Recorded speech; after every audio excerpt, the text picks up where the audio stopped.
As we move through life, I have observed that we reach a point um, very quickly actually where we decide that many things happen to us that are actually acutely painful and disappointing. We have experiences, we have exchanges where people hurt us, not knowingly often, but just because they are who they are, and often they act from their own pain, from their own woundedness.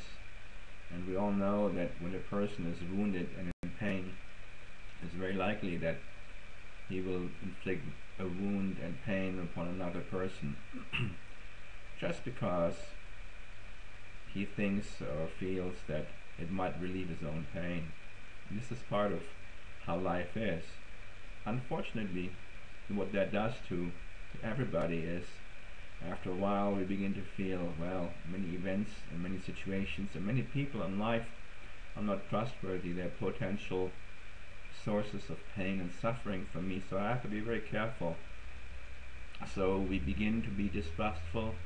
We begin to install a no programs, an automatic no response that kicks in often when it's quite unnecessary to reject, and it's quite unnecessary to shut down, but we're too afraid. So in our heart there is now the presence of fear, of distrust, because we don't want to have another painful experience. So we begin to say no to life, we begin to say no to love, we begin to say no to trust, even in many situations when we potentially could very much benefit to saying a little bit of yes. So the nature of the heart is to love. The nature of the heart is to be loved. The nature of the heart is to be open. So to stand and to act and to move and behave in contradiction to that takes actually a lot of energy and a lot of effort. So by the time we're 20, 30 years old, not to talk about when we're 40 or 50, we have a lot of layers that surround our tender heart, and these layers are designed to protect. And these layers, they exist unconsciously, of course. We're not present to our daily exchanges. We don't say, oh, I'm saying no to this because I have pain in the heart. That's completely unconscious. We're saying no automatically. We're saying no because we're not even aware to the fact that we're saying no. It's automatic, it's robot-like. So the alchemy of the heart begins by making ourselves conscious to what's going on, to becoming very aware to when we say yes or no, of course especially no, and to scan our own consciousness to why am I saying no right now. The entire movie with Jim Carrey, The Yes Man, was really a beautiful movie because here was somebody who said no habitually, and for the exact same reason, because he was very much hurt. Something happened that hurt him, so he became an automatic no-sayer. The movie is beautiful, and it's representative of the reality of, I'm sure, many of us, because we have been hurt, and so yes, we say no, because we say no because we're afraid. There's maybe we are 40, 50 years old, but still there's a little girl in there, there's a little boy in there, and all they want is to be loved and loved. But the grown-up has intervened and said no, we cannot trust it anymore. So the alchemy of the heart really kicks in when we allow ourselves to make a choice to be present to these realities of pain and suffering within us, and allow ourselves to really go into our heart and there explore these uncomfortable feelings and be with them, be present to them without wanting to change them in any way, shape or form. since the way of finding liberation from the pain of the past is to be present to the pain in the present, to go into our own emotional body, into our emotional core, which can be accessed to going into the center of your chest, because there reside a lot of emotions, and be present to them and not run away from the discomfort, and not run away from the ghosts and the little critters that are hiding there, and not be stopped by the fear, and not be stopped by the uncomfortableness of touching down with the injuries and the sadnesses of our past. So that's the beginning, and we can easily do that by closing our eyes for a few minutes and just be present.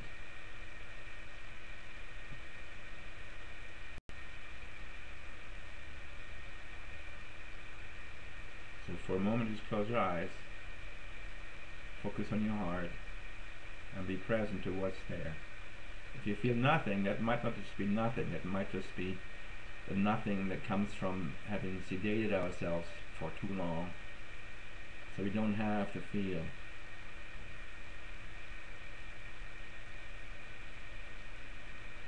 Close your eyes for a moment.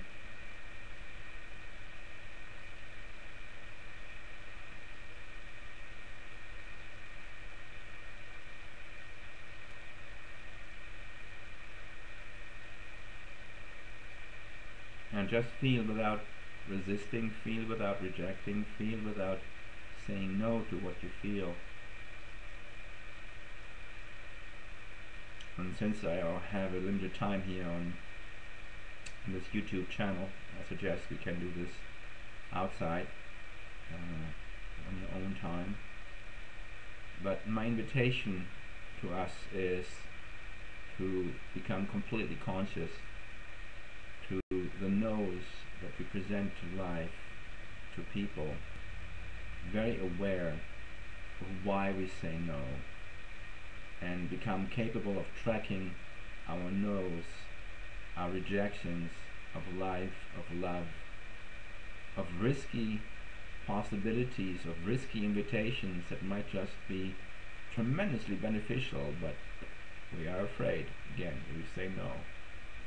So let's track the roots of our no, let's track the roots of our distrust, become conscious of it, because when we become conscious of the ghosts of the past, we become free of them. To become aware of the ghosts of the past is the beginning of liberation, and liberation is the goal of the alchemy of the heart. Become aware of your past sadness, past injuries, become truly aware of it and become free of it, so that you can embrace the present in ways that is more enjoyable and brings you more happiness and brings you love, which is all the things that you really want. Fascinatingly, and in a way that is very contradictory, the things we actually want, sometimes when they come knocking on our door, the things that we really want, the love and the happiness we want, when it comes to our door, we say no, because we are so used to saying no. An old story comes to mind that I want to share with you at the end here. A man was told that a diamond was located at a certain beach. So he went to that beach, picked up what he found there, and it was just a pebble. Picked up another pebble, and it wasn't a diamond. So he spent years and years and years at this beach, picking up the stones there, hoping it would be a diamond. But never it was the diamond. It was always just a stone, a valueless pebble. So one day he was just so automatic in picking up pebbles, and he was so used to finding valueless stones. One day he picked up a stone, and it was the huge diamond that he thought he came to find there, and he threw it away. He threw it away automatically.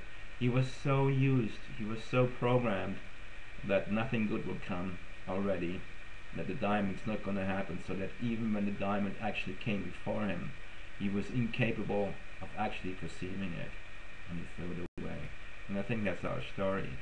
And it's a story of a person who is too programmed by fears and disappointments, and I invite all of us to become conscious of our fears and disappointments, go deep into our fears and disappointments, and let them disappear, and let clarity, let them disappear, and let us become liberated and start life fresh.